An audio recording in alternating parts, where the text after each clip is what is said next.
Hello दोस्तों, कैसे हैं आप लोग। एकदम झकास। बहुत अच्छी बात है यार।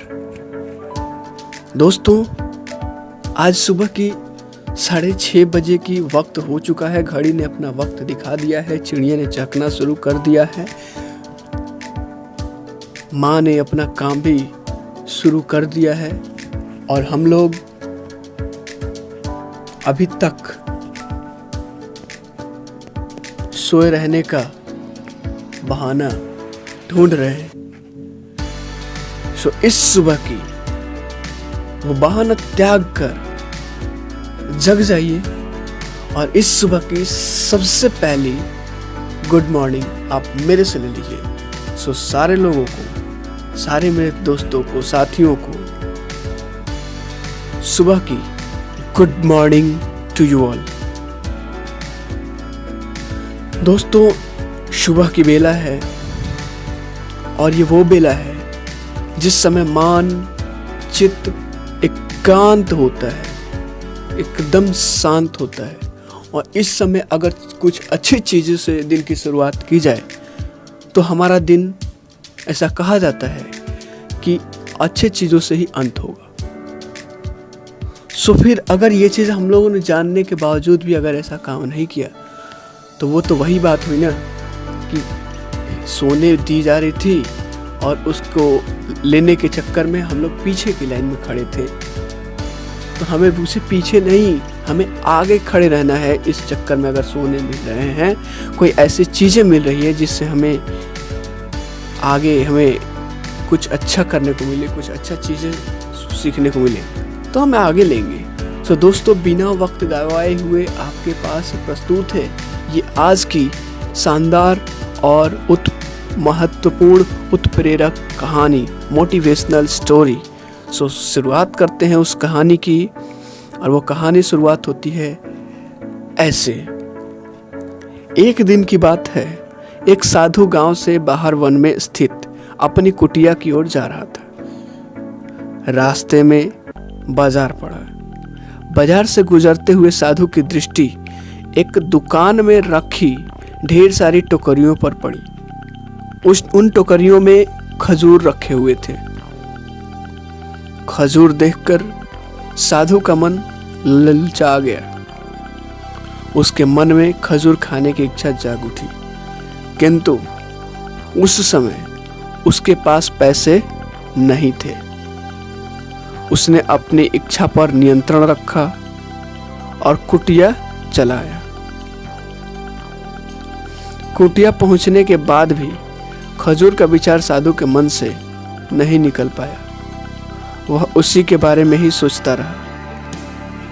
रात में ही वह ठीक से सो भी नहीं पाया। अगली सुबह जब वह जगा तो खजूर खाने की इच्छा अपनी पूर्ति के लिए पैसे की व्यवस्था के बारे में सोचने लगा। सूखी लकड़ियां बेचकर खजूर खरीदने लायक पैसे की व्यवस्था अवश्य हो जाएगी, यह सोचकर वह जंगल में गया और सूखी लकड़ियां बीनने लगा। काफ़ी लकड़ियां एकत्रित कर लेने के बाद उसने उसका गट्ठर बनाया और उससे अपने कंधे पर लादकर बाजार की ओर चल पड़ा। लकड़ियों का गट्ठर भारी था, जिसे उठाकर बाजार तक की दूरी तय करना आसान नहीं था, किंतु साधु चलता गया। थोड़ी देर में उसके कंधे में दर्द होने लगा, इसलिए विश्राम करने वह एक स्थान पर रुक गया। थोड़ी देर विश्राम कर वह पुनः लकड़ियां उठाकर चलने लगा। इसी तरह रुक रुक कर किसी तरह वह लकड़ियों के गट्ठर के साथ बाजार पहुंचा। बाजार में उसने सारी लकड़ियां बेच दी। अब उसके पास इतने पैसे इकट्ठे हो गए जिससे वह खजूर खरीद सके। वह बहुत प्रसन्न हुआ और खजूर की दुकान में पहुंचा। सारे पैसों से उसने खजूर खरीद लिए और वापस अपनी कुटिया की ओर चल पड़ा। कुटिया की ओर जाते जाते उसके मन में विचार आया कि आज मुझे खजूर खाने की इच्छा हुई। हो सकता है कल किसी और वस्तु की इच्छा हो, कभी नए वस्त्रों की इच्छा जग जाए, कभी अच्छे घर की, कभी स्त्री और बच्चों की, तो कभी धन की। मैं तो साधु व्यक्ति हूँ, इस तरह से तो मैं इच्छाओं का दास बन जाऊंगा। यह विचार आते ही साधु ने खजूर को खाने का मन त्याग दिया। उस समय उसके पास से एक व्यक्ति, गरीब व्यक्ति जो था, गुजर रहा था।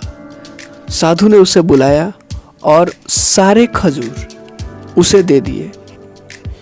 इस तरह वह खुद को इच्छाओं का दास बनने से बचा लिया।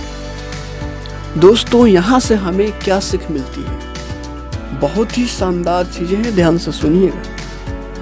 हमें यही सीख मिलती है कि यदि हम अपनी हर इच्छाओं के आगे हार मान जाएंगे, यदि हम अपनी हर इच्छाओं के आगे हार जाएंगे, तो सदा के लिए अपनी इच्छाओं के दास बन जाएंगे। मन चंचल होता है मेरे यार, उसमें रह रहकर इच्छाएं उत्पन्न होती रहती हैं, जो उचित भी हो सकती है और अनुचित भी। ऐसे में इच्छाओं पर नियंत्रण रखना आवश्यक है।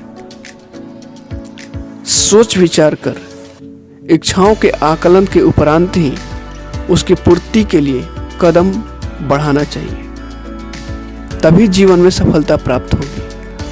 हमें इच्छाओं का दास नहीं बनना है, बल्कि इच्छाओं को अपना दास बनाना है। लास्ट लाइन ध्यान से सुनिएगा, हमें इच्छाओं का दास नहीं बनना है, बल्कि इच्छाओं को अपना दास बनाना है। सो कैसी लगी ये कहानी हमारी दोस्त? कमेंट सेक्शन में आप कमेंट करना जरूर याद रखेंगे, क्योंकि आपके कमेंट का बेहद इंतजार रहता है। सो एक बार फिर अमित सिंह एयरेस की तरफ से आप सभी का हार्दिक हार्दिक शुभकामनाएं, हार्दिक हार्दिक स्वागत और good morning to you all. Thank you.